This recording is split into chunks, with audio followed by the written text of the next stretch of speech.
Mas então, e como que foi seu processo de descoberta ao longo do seu mestrado, do seu doutorado? Você acompanhou aquelas críticas que eu vinha fazendo e você desenvolveu elas muito mais, né?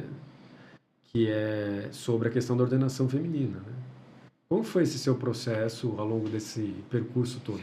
São 6 anos de pesquisa ininterrupta em cima de um mesmo tema. É que, ó, na verdade, assim, ele passa por fases, né? Hum, A primeira fase foi uma desconstrução pessoal do romantismo, hum, porque eu imaginava que que era tudo muito bonito, tudo muito tranquilo, que existia um mundo ideal, porque o Buda constituiu a sanga feminina, então que era tudo um jardim na primavera. E durante o desenvolvimento que eu fui percebendo que a gente tinha um problema fenomenal que não era isso que acontecia na prática. Por quê? Porque se nos suttas, eu tenho as mulheres Sutras e sutras. Vamos lá. Sutras é da tradição sânscrita do sânscritas, Mahayana. Mahayana, Sutras é da da tradição tradição, Theravada, né? exatamente. Que é do Sri Lanka. Depois Eu se expande para o mundo. pesquisei mais suttas do que sutras. Para quem não sabe, Sri Lanka é uma ilhazinha que tem ali do lado do continente indiano, né? Ninguém sabe. Igual Taiwan. Taiwan na China, né? Tem uma linha ali do lado. Aquela ilhinha ali é Taiwan. Aqui embaixo na Índia é a mesma coisa. Sri Lanka é uma ilhinha, né? Mas uma linha importante da Extremamente preservação dos importante. dados. Igual Taiwan. Taiwan é extremamente importante também, mas continua. É Né? uma ilhazinha. E aí eu fui percebendo que a realidade das monjas ela era muito diferente do que tinha nesses textos canônicos, né? Que as mulheres elas não recebiam as mesmas instruções, que os monastérios não tinham a mesma infraestrutura, que elas não conseguiam, né, alcançar níveis para se ensinar, elas ficavam na dependência do quanto a comunidade masculina achava que ela devia aprender. Então ela não tinha a autogestão dela. Isso você viu quando isso? Eu só vi isso quando eu comecei o doutorado. Mas isso você está falando do tempo atual ou na época do Buda? Porque Buda, século V a.C. Não, na época do Buda é diferente.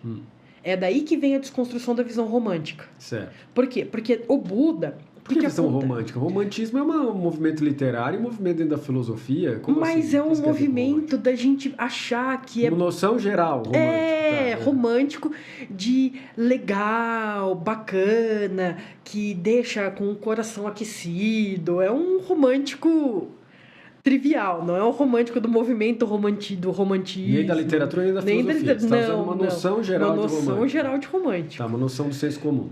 E aí, o que acontece? A ideia é que eu pensava o seguinte, o Buda, as feministas hoje acabam criticando algumas coisas que o Buda fez.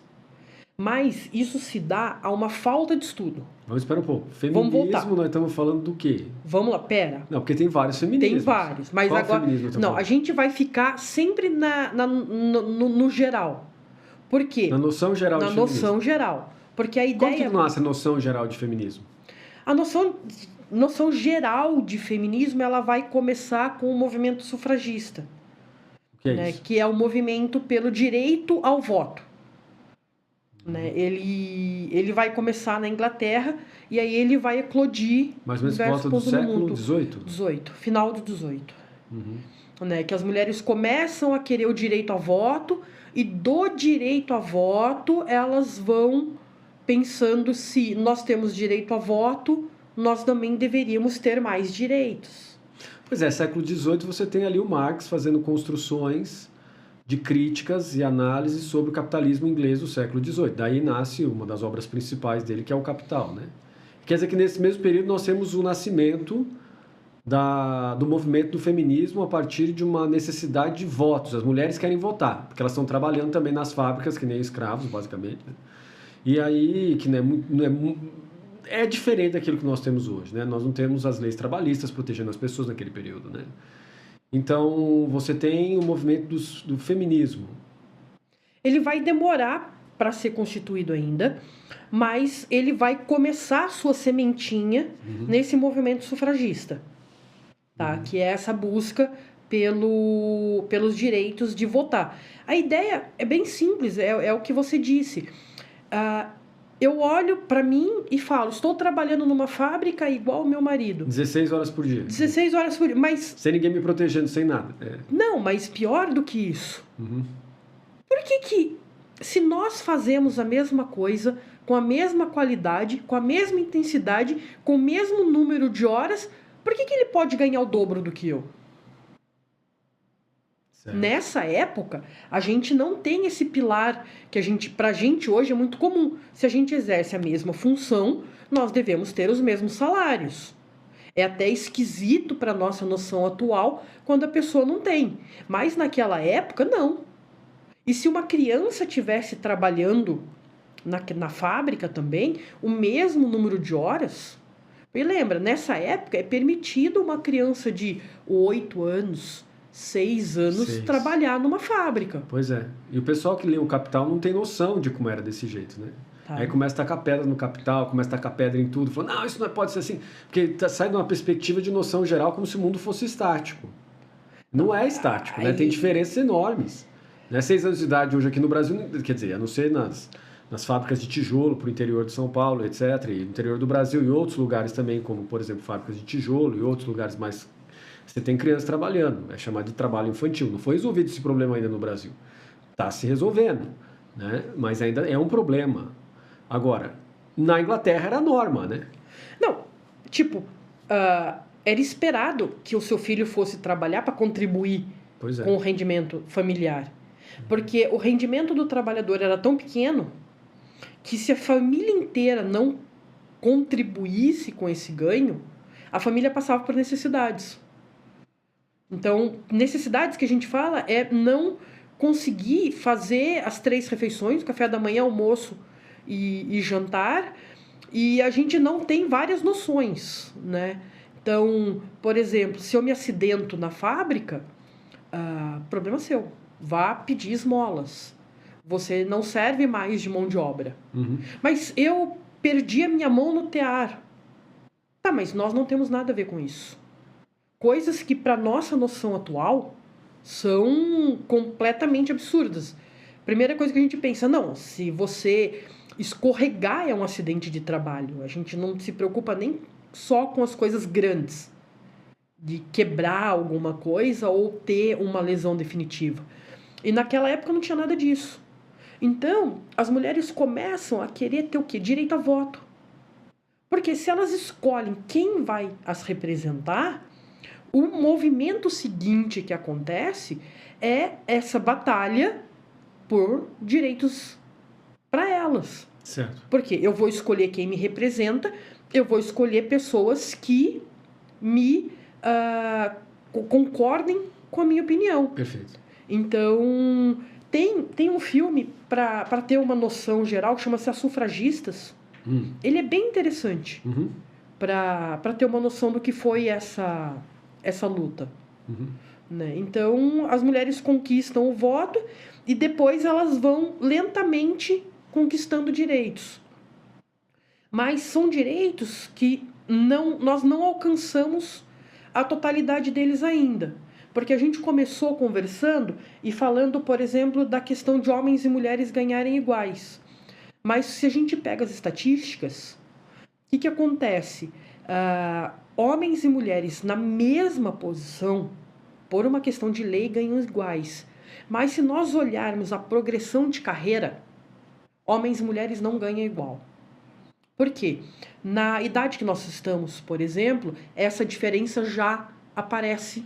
A idade muito que nós marcante. Estamos é de 50 anos de idade. De 50 anos de idade. Quase lá, né? Ela já vai aparecer essa discrepância muito marcante. Por quê? Por volta ali dos seus 25, 30 anos, né, se a gente seguir o fluxo comum, adquire-se uma família e tem-se um filho. Certo. O que vai acontecer? Nós trabalhamos no mesmo emprego, na mesma empresa, mesmas condições. Só que às 5 horas da tarde eu tenho que ir embora. Todo dia às 5 horas da tarde. Porque a creche fecha. E a responsabilidade pelo cuidado da prole, dos filhos, é da mulher. Aí você está falando agora. Agora. Tá. Então eu vou No tempo embora. atual. No tempo atual. No Então eu tempo vou embora. E você, como homem, pode fazer uma hora extra, pode desempenhar outro papel, porque você não está amarrado com essa responsabilidade. Mas isso tem a ver com o modelo de família nuclear, né? Sim. Família nuclear, onde a mulher tem que tomar cuidado dos filhos, enquanto o homem ele cuida do trabalho, por assim dizer, de trazer. Mas aí vem o Darcy Ribeiro, por exemplo, mostra que a realidade brasileira não é essa. Ele vai mostrar que quem segura realmente a família é a mulher, inclusive com trabalho, né? Porque o homem tem uma certa boemia, etc. E da década de 80 para cá não mudou tanto assim.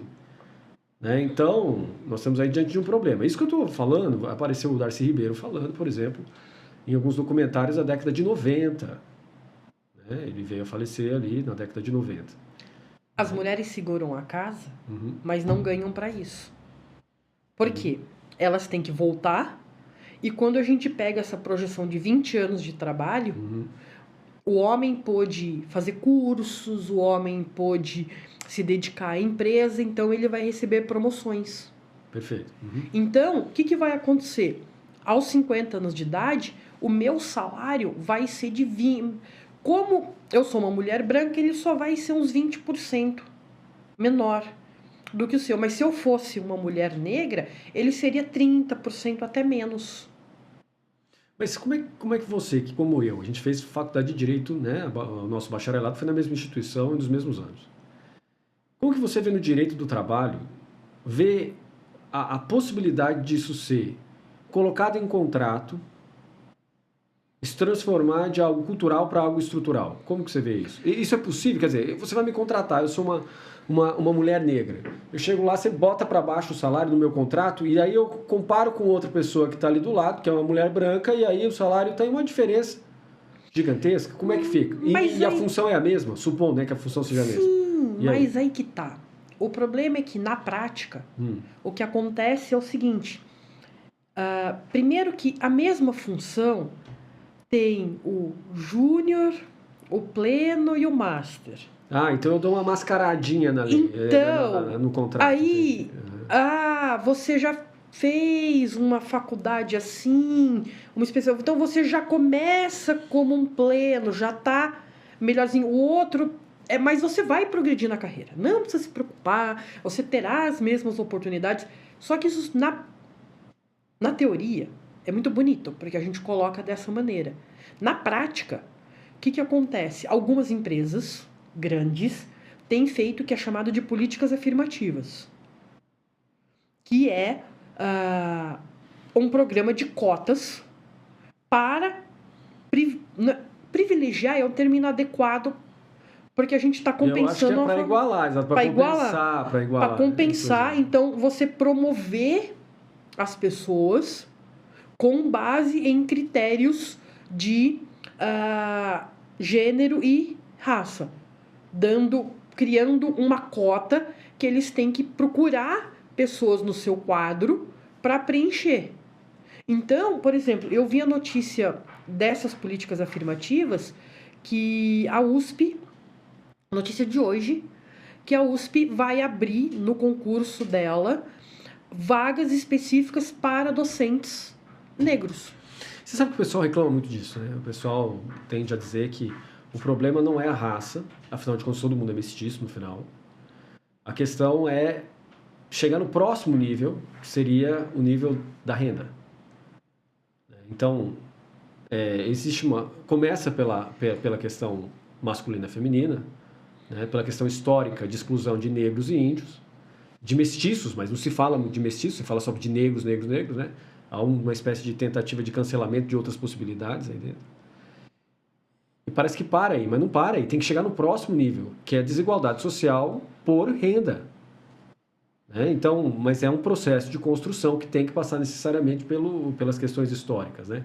Mas você vendo isso e, a partir da perspectiva contemporânea, do nosso tempo, observando a tradição budista, como que você observa a atualidade da mulher que deseja ser uma celibatária, alguém que se dedica plenamente e exclusivamente para o budismo. A gente sabe que isso não acontece, impossível, não se tem mais aquela estrutura medieval, onde as famílias pagam para o resto da vida para a pessoa ser sustentada dentro do monastério, isso não existe mais. Então hoje ocorre uma adaptação das comunidades budistas, com também os conservadores dizendo que não aceitam isso, da entrada no trabalho, por exemplo, pelo budismo, no movimento budismo humanista. Chinês diz que o monge tem que trabalhar, o monge tem que dar aula, principalmente na área pedagógica, que é a área que vocês aqui da Associação Buda Dharma, né, as mulheres e os homens também, que são monges, mantêm o celibato, mas vão trabalhar. Eles se tornam, como você, uma professora da escola pública. Né? E você, como professora da escola pública, somado à sua pesquisa, como que você vê a situação da mulher hoje? Olha, eu acho que no caso dos monjas e monges da Associação Buda, é excelente a gente ir para a escola pública, porque nós vamos para a escola pública como uma opção, e não uma falta de opção. Porque se analisar o meu currículo é para professora de escola particular. Porque eu já tenho mestrado, são 2 mestrados, porque tem um mestrado que eu fiz no Brasil e na Universidade da Quelania, tenho doutorado, mais de uma graduação. Só que o meu aluno da escola pública, ele merece um exemplo para que ele se anime a fazer. Então, por exemplo, o aluno que eu tenho, muitos deles, eles não sonham. Então, eles não vão se desenvolver. Eu faço questão de levá-los para eventos como Unicamp de Portas Abertas, para mostrar que a Unicamp, que está aqui do nosso lado, é um lugar que eles podem alcançar. E se eles alcançarem a Unicamp, aí essa questão da disparidade de renda, ela vai ser impactada. Por quê? Porque esse meu aluno, que no colégio que eu dou aula sai da zona rural, tá? Apesar do meu colégio ser urbano, ele atende a zona rural de Valinhos. Então, o meu aluno ou ele trabalhou durante o dia inteiro nos comércios, atividades, ou ele trabalhou com a família na zona rural. Certo. E aí ele chega e ele não sonha. Porque ele acha que aquilo não é para ele. E quando a gente leva esse aluno para o Unicamp de Portas Abertas, a gente mostra que é para ele. E é possível fazer uma educação de qualidade para esse aluno. Sabe? Buscar ensiná-lo e não ficar simplesmente com eu não ganho para isso. Sabe? Essa expressão, ela não cabe a uma monja. Por quê? Porque ganhar para dar aula é porque eu preciso me sustentar. Mas não é que eu não vou dar uma aula melhor ou pior por causa do valor do Olerite. Eu tenho que me dar o melhor para ajudar esse aluno a se desenvolver. Por uma questão religiosa, vamos dizer assim. Por uma questão religiosa. Do Mahayana, do budismo Mahayana, que diz que você precisa amadurecer você mesmo para beneficiar todos os seres, se tornando um Buda. Buda, a palavra Buda, estranho que as pessoas não sabem isso, né? Mas a raiz da palavra Buda é Budi. E essa raiz é o verbo amadurecer, desenvolver, né? Não é iluminar. Mas pode ser despertar, mas não é iluminar de jeito nenhum. Você aprendeu comigo lá naquele início aí. Aliás, deixa eu explicar isso para o pessoal ouvir, né, e ver isso, e não entender que você é uma pessoa de classe média alta, que foi estudar comigo em Hong Kong e Sri Lanka, né, online, porque você teve capacidade de pagar aquela mensalidade, que é uma mensalidade que é cara. Não. O que aconteceu foi que o meu mestre, Dhammajote, de Abhidharma, a gente já se conhecia antes, pelo International Buddhist Council e por outros lugares relacionados ao Abhidharma, cedeu bolsas para vocês. E para mim ele cedeu bolsa de 50%. Tive que pagar, né? Leigo paga, né? Monge não paga. Então você, a monja Estela e a monja Loiane, assim como os atuais, né, que estão lá também com bolsa, que é o monge Lobsang Chuni, o Jonathan, a monja Nayara, a Fernanda. A Fernanda. É a Giovana. A monja Giovana e a monja Thaís. Né? Então são 4 que entraram lá.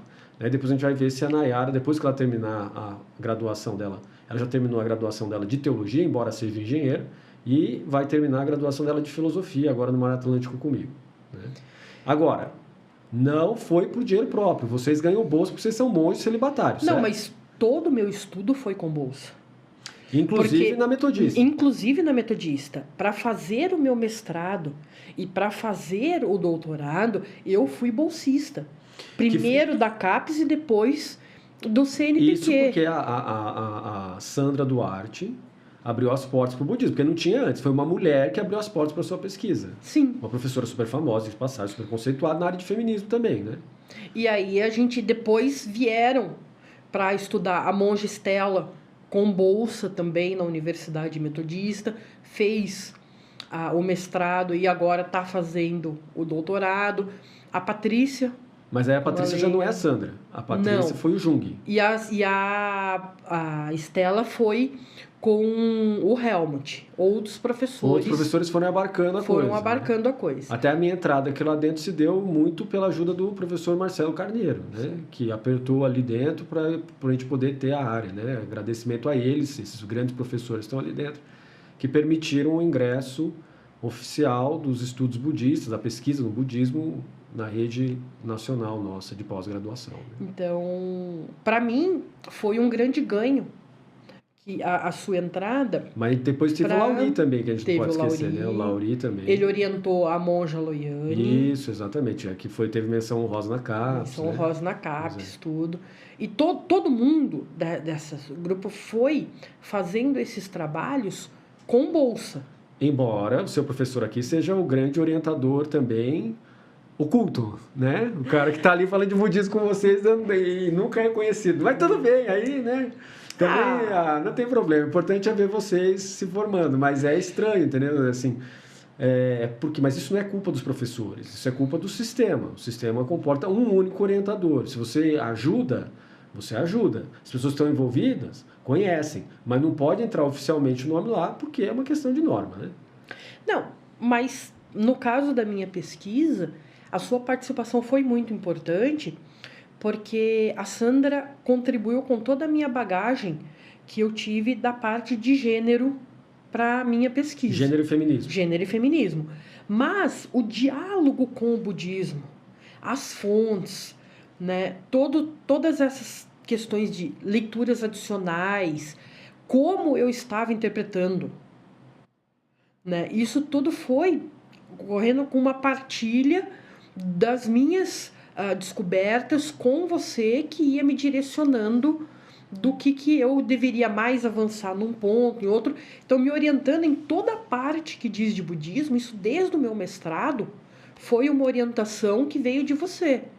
A orientação da professora Sandra veio em toda essa parte do gênero, né? Porque a minha pesquisa ela vai ter dois pilares, né? Essa análise de gênero e feminismo e essa parte budista, né? Então, mesmo que você não... Agora, por questões do que aconteceu na Metodista, nós trocamos de orientador, você acabou encerrando esse ciclo comigo como meu orientador, o que trouxe um grande ganho à pesquisa.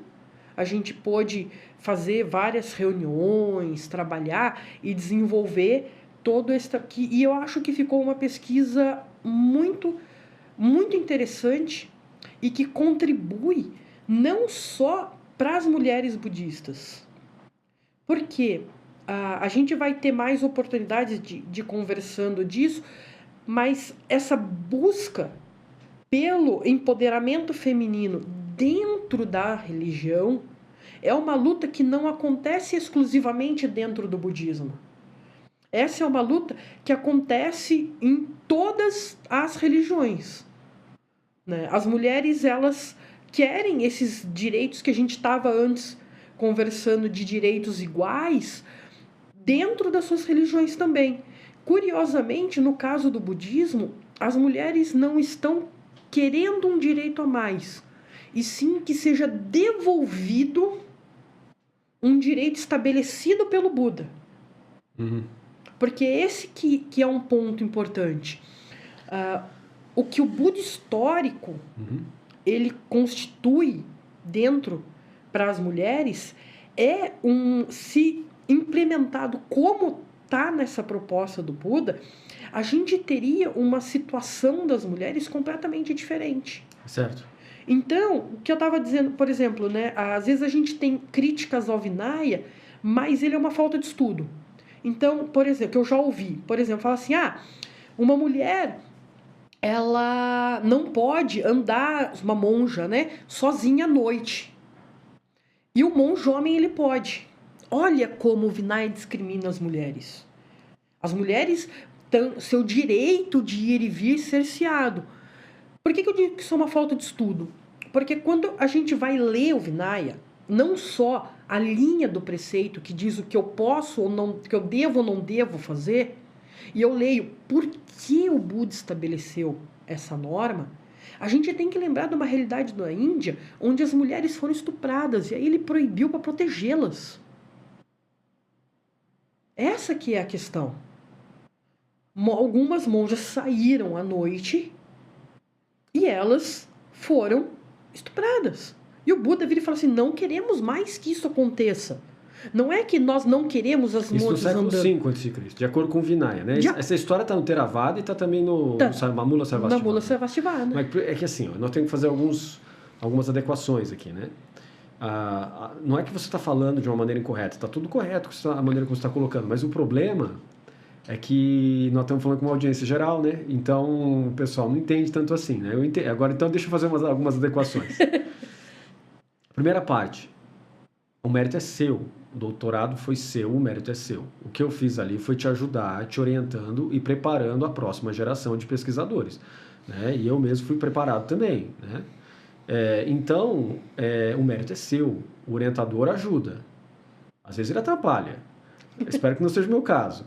Mas eu fiquei muito feliz de ter visto você durante todo esse percurso seu, né? E chegando ali na sua aprovação final como doutora, né? E agora vamos ver o seu pós-doc, né? Como é que ele fica e assim por diante. Mas assim, em relação ao Vinaya, o código ético escrito é considerado pela Unesco o primeiro código penal. O código budista é considerado o primeiro código penal, porque ele tem deveres, direitos e punições. Então se constitui o código Vinaya como um código político. E nesse viés de política que a gente está discutindo as coisas aqui, né? Não vamos discutir isso dentro do âmbito da religião, que pode ou não pode. Por quê? Porque, assim, dentro do âmbito da teologia ou da religião, o que nós temos é algo um pouco distinto, né? Porque nós temos aí uma questão de autorrespeito pelo Buda. Embora, na nossa perspectiva acadêmica, o Buda esteja dentro da teologia natural, né? Não é uma teologia revelada. Tem alguns elementos de revelação. E o Código Vinaya, de certa maneira, ele acaba refletindo essa questão de alguns elementos de revelação, mas de uma possibilidade de um sentido de vida comunitário, de um sentido de vida político, portanto, que tem normas, tem regras, inclusive tem regras de julgamento. Não é só regra, não, você pode ou não pode, mas como é que você vai provar que a pessoa fez? Só no Buda histórico, nós temos uma comunidade de 1.250 praticantes homens, não contaram as mulheres. 1.250 praticantes homens, imagina a quantidade de mulheres também. Então, é um micro-universo. Isso só dos grandes. Tinha os que estavam em formação, e ainda tinha os menores, ou seja, é uma comunidade de pelo menos 6.000, 7.000 só de homens. Se a gente for expandir, vai até mais. Quando a gente vai lá para a Índia, como eu levo vocês, né, estou tentando levar vocês sempre para lá para fazer essas experiências etnográficas e arqueológicas, para ver os sites arqueológicos que o governo indiano hoje, através do soft power, de uma mentalidade de soft power político internacional, de atrair turismo para a Índia, muito justo, né? Porque está lá a coisa mesmo, onde começou a formação da estrutura. Então nós temos a oportunidade de ver os sites históricos que estão lá nos sutras, hoje você vê, tem algumas, Nalanda e outros, tem algumas ruínazinhas lá, né? O monastério de Veluvana, né? O bosque dos bambus está lá, você consegue ver mais ou menos, né? Talvez seja a caverna do ascetismo do Buda, talvez seja aquela, né? Todo mundo sabe que talvez, é onde a tradição coloca. Então você tem uma série de lugares, como por exemplo a gruta onde foi discutido o Vinaya, né? Com o venerável Purna falando sobre o Vinaya. Diz a lenda que é tudo memorizado, pode ser, pode não ser, né? Porque nós também temos folhas escritas, folhas de bananeira que são descobertas, são escritas, né?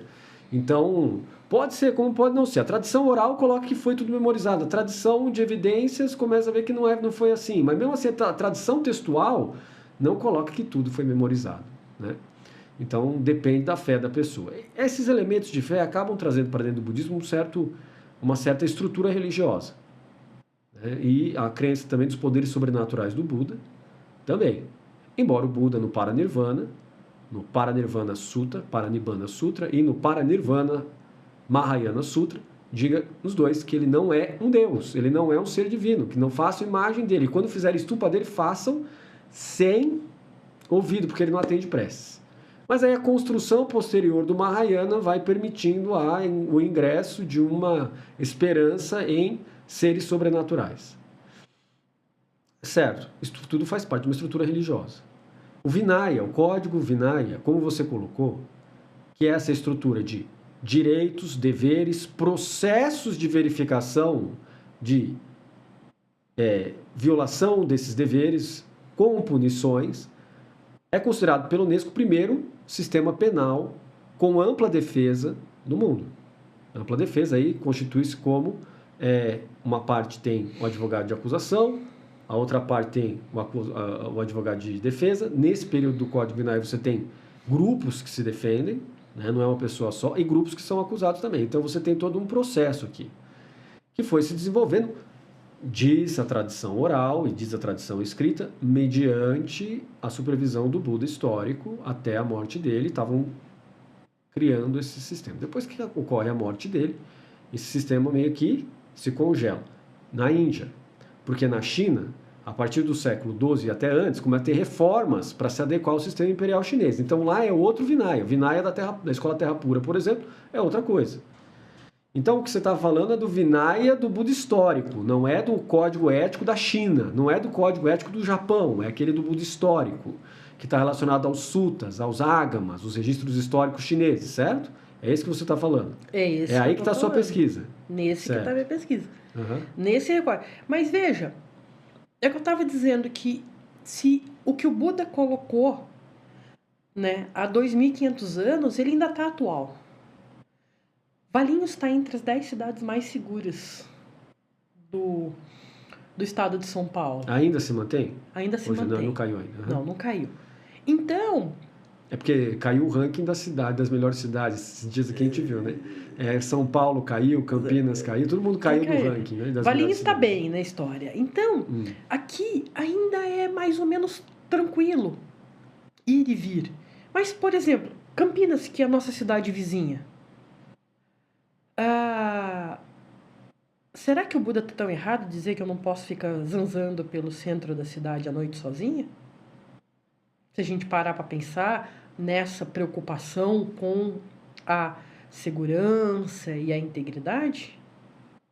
Mas na época do Buda, vocês mulheres eram coisa, vocês eram trocáveis. Filhos também eram doáveis, trocáveis, etc. Isso está nos contos de Jataka, está em tudo quanto é lugar lá.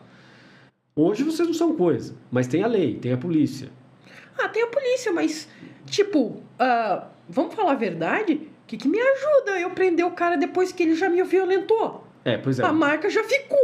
Então, tudo bem, tem isso daí. Mas e aí como é que fica? E aí o Buda, ele coloca essa preocupação da segurança das mulheres em muitos outros preceitos, nesse texto dali, né, da tradição Theravada, mais ele bem antigo. Então, o que acontece? A gente vai ter preocupações que se refletem na nossa sociedade de hoje. Uhum. Sabe? Então, a questão, mas agora é crime, não pode. Tá, tudo bem, é crime, não pode, mas acontece. Se a gente for pegar as estatísticas... As pessoas continuam com aflições. Em chinês, fanal, né? Sim. Então... né? Ou kleshas, né? Em sânscrito, continua com isso, né? Essas aflições, elas podem... Mas, então, em relação às mulheres, elas não podem ser resolvidas, pelo que você está me dizendo, só por força de lei.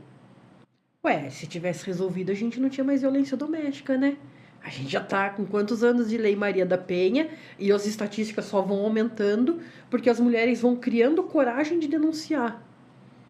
Mas a violência continua e a gente tem um feminicídio enorme das mulheres sendo mortas e então, se for porque nossa lei de proteção das mulheres é uma das melhores do mundo. Só que elas ainda estão morrendo. Só a lei não resolve. Há uma necessidade de conscientização. Se só a lei resolvesse, não precisava de radar no trânsito, né? Porque todo mundo sabe que aquela via é 60 por hora. E todo mundo andaria a 60 por hora naquela via. Por que a gente põe radar na via? Porque muita gente olha para aquela via e fala, acho que eu não preciso andar a 60 aqui. A coisa mais interessante que você está colocando agora é que, por exemplo, né, hoje nós temos um pensador brasileiro que pensa a identidade brasileira, que é o Paulo Freire. Até nós temos uma série com o professor Max, da escola pública como você, falando sobre Paulo Freire. Por que a gente está optando por isso? Porque é um método empírico da pessoa vivendo aquilo que ela está falando. Né? Não é alguém que não está inserido dentro do meio. Né? Tem gente que diz que tem que ficar fora do meio para você observar o meio de maneira objetiva. Isso é método eurocêntrico. A gente não abarca esse método. Por quê? Porque esse método é um método que não funciona para a prática brasileira. Né? É essa percepção que a gente tem. E você está bem dentro disso, mas acontece o seguinte, olha, o Buda, no século V a.C., acreditava, assim como Paulo Freire, na educação. Tanto é que a gente tem diversos relatos das pessoas dentro da comunidade do Buda, relatos dentro do Código Vinaya, aprendendo a ler e escrever e a se educar em relação à etiqueta comum, como, por exemplo, como se lavar, como se banhar, como preparar alimentos, até coisas esdrúxulas que para a gente, puxa, mas como isso está dentro do código? Mas está dentro do código. Não defecar no pote onde você se alimenta. Não defecar em rios, onde a pessoa lá embaixo vai tomar água. Né? Ou então, urinar sentado, cavar um buraco para defecar, depois você cobre o buraco com uma pazinha que o monge poderia utilizar como um artefato a mais. Né? Então você tem diversos modos de colocar as roupas no sol para tirar as pulgas dos piolhos. Então você tem uma série de modos e meios de educação que o Buda estava dando, além do letramento. Está lá no Código Vinaya. A questão é que nós temos diversos pesquisadores no meio budista que não leem Código Vinaya. Aí eles começam a achar que tudo é mágico. E não é mágico. Está lá dentro. Antropológico. Está lá dentro. E o quê? O antropológico, a experiência prática, que você vive na sua sala de aula constantemente. Você está falando de um feminismo na cidade de Valinhos que observa e critica uma realidade que, embora Valinhos seja uma cidade, uma das 10 mais seguras, ainda assim você não andaria de noite na rua. Chineses andam em Beijing, porque tem câmera para todo lado, super sistema. E eu andei lá e é super seguro. Eu vi bêbado sendo preso por policiais 2 horas da manhã. Surgindo do nada. O cara começou a ficar bêbado, entrou na avenida, não tinha ninguém na avenida. Estava voltando ali de uma reunião com o pessoal, e todo mundo com jet lag, então ninguém consegue dormir. E aí vai embora as reuniões. Aí chegou ali, eu estava voltando lá para Biboca, que você me colocou, diga-se de passagem, para economizar dinheiro. Aí tinha que andar muito para chegar lá, mas muito, nós estamos falando de 5 km, ou seja, quase 1 hora e pouco de andada e rápido ainda. O cara bêbado, ele entra no meio da avenida, não tem ninguém. De repente surge, brota policial do nada e tira o cara da rua e leva o cara preso. Por quê? Porque nós temos câmeras para todo lado em Beijing. E sistemas de inteligência artificial controlando aquilo. Há ganhos em relação à inteligência artificial. Mas aqui em Valinhos, embora seja extremamente seguro, você não andaria, então? Não, porque eu não lembro que autora falou isso, mas eu acho que é uma das maiores verdades a respeito do que é ser uma mulher. Mulher, toda, sem exceção, sabe o que é apertar o passo numa noite escura. Você vê uma luz de um poste que apagou, um vulto que está ali perto, alguma coisa, a mulher aperta o passo para sair mais rápido daquela situação, para voltar para um lugar mais movimentado, porque essa sensação de insegurança, ela é uma realidade, sabe? Não tem como. Porque o que eu falei, o que acontece? É uma das cidades mais seguras. Mas o nosso índice não é 0. E eu não quero ser a estatística. Você entendeu? Então, o que acontece? A gente tem, por exemplo, os alunos no noturno. Eu dou aula principalmente no noturno. Então, eu pego os alunos que trabalharam o dia inteiro e vão para estudar. Eles saem da escola às 10h40 da noite para ir para a zona rural de Valinhos. Dependendo de quão afastado esteja, ele vai chegar em casa meia-noite. Eles sempre vão em pequenos grupos. E quando falta o grupo inteiro. Por quê? Porque se aquela menina for para a aula sem que o colega vá também, como é que ela volta para casa? Ela vai descer ali na zona rural, vai caminhar 5 minutos, 10, no meio do nada. Como é que fica? Sabe? Porque, por exemplo, eu não andaria à noite porque quantas vezes andando à noite eu vi um policial passando por mim? Ou seja, se alguma coisa acontecesse, quem ia ajudar? Sabe? Então, essa que é uma questão. Então, eu não faria. Né? E eu acho que esses dispositivos que o Buda colocou, eles têm esse caráter pedagógico da gente fazer essa reflexão. Por que eu não deveria ir? Então, por exemplo, aqui eu quero fazer um parênteses que está na tese. Não, esse está na dissertação de mestrado. O que acontece? Chega um momento, quando está tendo diálogo entre o Buda e o Ananda para estabelecimento da ordem feminina, e o Buda ele faz uma analogia de que uma casa com muitas mulheres poderia ser como um campo de arroz que é atacado por uma praga. E aí, o que acontece, né? A questão que às vezes as pessoas interpretam e dizem assim, olha, o Buda está comparando as mulheres a pragas. Na verdade, ele não está comparando as mulheres a pragas. Isso é uma coisa muito importante de ser colocada. Por quê? Se eu tenho muitas mulheres, quem protege essas mulheres nessa Índia? Que você mesmo já disse que eram coisas, objetos. Quem vai proteger? E muitas vezes a metáfora da semente é utilizada para o amadurecimento das coisas dentro do caminho. Então, se a mulher sofrer um estupro, como é que ela medita depois? Como que ela vai se livrar dessa marca? Vai ser, então, uma semente de uma erva daninha no caminho dela. Certo. Essa que é a questão. Então, por que eu não faria? Porque, gente, como é que fica, né? A gente vê, às vezes, um absurdo de comentários populares do tipo, ele estuprou, mas não matou. Mas, gente, a mulher vai conviver o resto da vida com essa marca dessa violência. Com uma situação absurda, né? Vai ter que conviver com a memória, sem dúvida. Com a memória. E aí, se ela precisa sair à noite, às vezes a gente tem que sair porque é necessário. Por exemplo, aconteceu alguma coisa, algum colega está doente, eu preciso ir a uma farmácia 24 horas, eu vou ter que sair. Perfeito, né? E aqui, por exemplo, né? Aqui, eu venho da tradição de Shaolin também. E além disso, tem a tradição do jiu-jitsu brasileiro e treinei judô também bastante tempo, minha vida toda continuo treinando. São todas artes marciais, não o jiu-jitsu brasileiro, porque é uma expressão brasileira, né? Mas judô, kung fu de Shaolin, e no caso Shaolin do Norte. E todas as demais artes budistas, elas estão envolvidas com processos missionários que a monge tem que aprender a desenvolver um sistema de defesa pessoal para conseguir lidar com as situações de violência prática. Estou andando na rua, o cara me ataca. E aí eu faço o quê? Morro.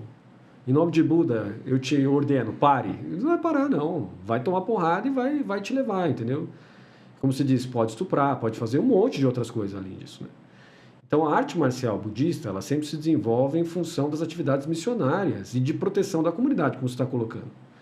E eu não entendo quando a pessoa diz assim, monge, monja, não pode se envolver com a arte marcial, porque se envolver com a arte marcial ele está degenerando o Buda Dharma. Imagina, é porque a pessoa não sabe história. Porque se olhar para a China, olhar para a Índia, olhar para o Japão e etc., se o monge, a monge não souber arte marcial, ele está diante de um problema muito sério, ele não vai conseguir realizar a missão dele.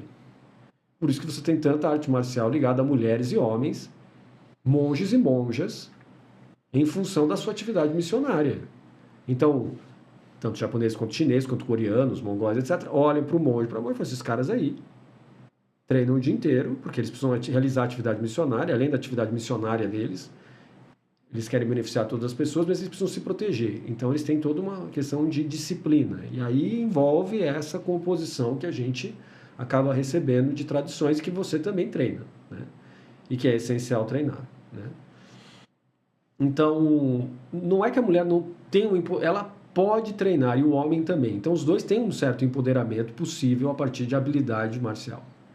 O que mostra que é possível reverter uma série de quadros de alta violência a partir do desenvolvimento pessoal, mas que é necessário também um desenvolvimento estatal cada vez mais aprimorado, né? Em função de garantir que seus cidadãos fiquem seguros. Mas isso envolve também a educação de valores, porque não adianta ficar aumentando a segurança, tendo gasto público, gasto pessoal, gasto público, por exemplo, gasto individual. Vou numa academia para treinar arte marcial, vou numa escola para e fico vivendo dentro de uma paranoia que alguém pode me pegar a qualquer momento, ou então eu vivo numa outra paranoia, uma outra ilusão que o Estado vai me proteger sempre. Como você falou, não. Só vai acontecer depois. Depois da ocorrida que se pega o estuprador, depois da ocorrida que se pega o ladrão e assim por diante. Como que você vê a questão da educação como professora na transformação da pessoa para que ela não se torne alguém do crime, por exemplo? Olha, o que eu penso é o seguinte: as pessoas vão para o crime por uma gama de fatores, né? Em alguns deles, nós como educadores podemos influenciar. Então, quando eu falei que o aluno tem que ter o direito de sonhar, ele pode ser um engenheiro, um arquiteto, um médico, um professor. Muitos deles acham que nós, professores, já estamos em outro patamar, que eles não vão alcançar. E que eles podem ser professores também. Então, quando a gente pode trazer uma educação que possibilite esse aluno a sonhar, ele vai pelas próprias forças alcançar. Porque é muito sedutor, né? A gente pensa, a gente está agora no olho do furacão de discutir a escala 6x1. Eu sei o que é a escala 6x1, porque o coitado do meu aluno está de segunda a sexta-feira comigo, tendo aula, trabalhando o seu fim de semana nessa escala 6x1, e aí ele tem uma folga numa quarta, só que na quarta ele está tendo aula comigo. Quando que esse adolescente tem um descanso, um lazer, alguma coisa? Aí eu chego para esse estudante e digo para ele: olha, se você levar essa droga para a escola, eu te dou tantos % e você não vai ter que ficar nessa escala massacrante 6x1. Você não precisa de todo esse estudo que você está tendo, esse esforço, porque imagina, da zona rural, o meu aluno chegando meia-noite em casa e pegando o ônibus antes das 6 horas da manhã para conseguir estar no trabalho no outro dia.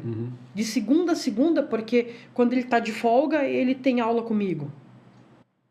Sabe? E aí, o que acontece? Eu venho e dou essa oportunidade para o meu aluno. Quantos vão dizer não? Quantos vão pensar na sociedade de consumo que a gente vive, que eu poderia ter um celular mais legal, que eu poderia ter um tênis mais legal, porque pelo caminho do esforço eu não vou conseguir? Porque eu sou uma pessoa condenada a um salário mínimo numa escala 6x1. Nós temos essa venda do sonho americano aqui, né? Que se a pessoa se esforçar, ela vai conseguir ser. Tem até filme do Will Smith, né, com o filho dele. Procura da felicidade. O que é aquilo ali? Tem gente que fala que aquilo é sonho maravilhoso. Peraí, maravilhoso dentro da classe média, que tem oportunidades, etc. Porque a classe pobre, como a gente pode ver em escola pública, não é assim que funciona. Né? Como que você vê isso? Então, entende? Então, o papel do professor é mostrar para esse aluno que ele não está condenado a essa escala. Ele não está condenado. Ele pode sonhar. Ele pode sonhar. Porque aí o aluno que sonha, ele se esforça na escola. E aí ele consegue se desenvolver. Essa que é a questão. E o papel do professor é ajudá-lo a sonhar. Porque, veja, eu dou aula de matemática. Tem aluno que quer morrer, começa aquele monte de x, e é fração, e é quadrado, e ele olha e fala, dona, para que eu vou usar seno e cosseno, dona? Você entendeu? E você mesmo se pergunta, fala, isso é verdade, eu tenho que fazer isso na minha vida. Mas faz parte do que a gente tem que ensinar e colocar e trazer para uma realidade dele que tem ali, mas se ele sonha, ele está mais animado para fazer. Porque se ele não sonha, nessa realidade, que acordou às 5 horas da manhã, para antes das 6 estar no ônibus, e aí eu estou dando aula para ele numa sexta-feira, 9 horas da noite. Ele precisa, é o sonho que vai motivá-lo a prestar atenção, a desenvolver para ele conseguir. E se ele consegue, e alguns conseguem, aí a gente tem um ponto que a gente não modifica a vida do aluno, a gente modifica a vida da família dele e da geração que vem em seguida. Porque esse aluno que forma-se numa universidade, ele se liberta dessa condição que só não é trabalho escravo porque ele tem um salário remunerado, mas é uma prisão, e ele vai para uma condição melhor que ele pode ajudar os próprios pais. Muitos têm esse sonho, que eles pensam, se eu ganhar tanto, a minha mãe não precisa trabalhar tantas horas na roça. Sabe, eu tenho essa realidade, porque, como eu falei, eu estou na escola que atende a zona rural. Então, a gente vai dando essa oportunidade para o aluno. Aí, matemática não fica tão chato. História vai tendo coisa. Porque, gente, senão, por que eu tenho que saber o que é sujeito, o que é predicado, como é que conjuga verbo? Você entendeu? Para que, sabe? Porque senão o aluno vai olhar para aquilo e vai dizer que isso muda na minha vida. É um sistema de que é possível uma progressão, né? Sabe? Então, se ele vê que, sim, aquilo é uma oportunidade de futuro, aí mesmo numa classe de noturno, a gente consegue essas mudanças. E esse aluno que a gente rompe essa barreira dessa prisão dele, os filhos dele já vão estar numa situação um pouco melhor. Um pouco melhor. Então, se a gente olhar numa perspectiva de várias gerações, a gente vai furando, né, essa... Eu não gosto de bolha, porque bolha é uma coisa frágil, né? Meio petrificada. Você vai quebrando a fortaleza. Quebrando a rocha ali. A rocha, a fortaleza. Né? Então, a gente vai quebrando essa rocha e vai permitindo esse avanço. Então, se mais alunos pretos e pardos entram no ensino superior, mais alunos pretos e pardos formam-se no ensino superior e mais vão poder alcançar os graus de gerências, de administração mais elevadas, e isso vem trazendo um impacto em cadeia. Certo, agora você imagina, se você fosse um tipo de... Se você não estivesse fazendo parte do budismo, do movimento do budismo humanista, mas você fosse aquele tipo de budismo que fosse para cima da montanha, né? Que em chinês a gente chama de para cima da montanha, né? Porque é aquele budismo que abandona o mundo, fica em cima da montanha e ele se estabelece como algo que não se mistura com o mundo, porque ele está renunciando ao mundo. Tudo isso que você está aprendendo agora não teria acontecido. Se você ficasse restrita à tradição tibetana, por exemplo, ou à tradição budista de montanha, né, de fora, para sair do mundo, ficar só dentro do monastério, você não estaria vendo tudo isso e toda essa transformação não estaria acontecendo no nível social.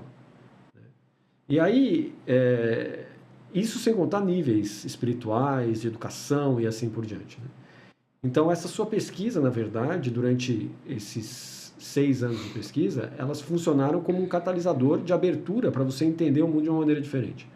Mas essa é só uma primeira versão do nosso podcast. Nós vamos continuar com ele, né, na parte 2, parte 3, parte 4, porque a sua pesquisa é muito extensa e ela acaba chegando a muitas áreas que são muito importantes no desenvolvimento do nosso país, Brasil, e também esperamos, e eu acho que vai acontecer também, para, né, um movimento de transformação da América Latina toda, né? Nós estamos vendo agora a discussão sobre Europa, Mercosul, né? E isso é muito importante também em função de uma integração de redes no mundo, né?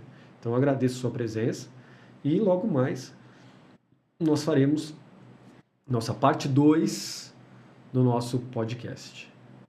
Obrigado, Nirvana. Obrigada.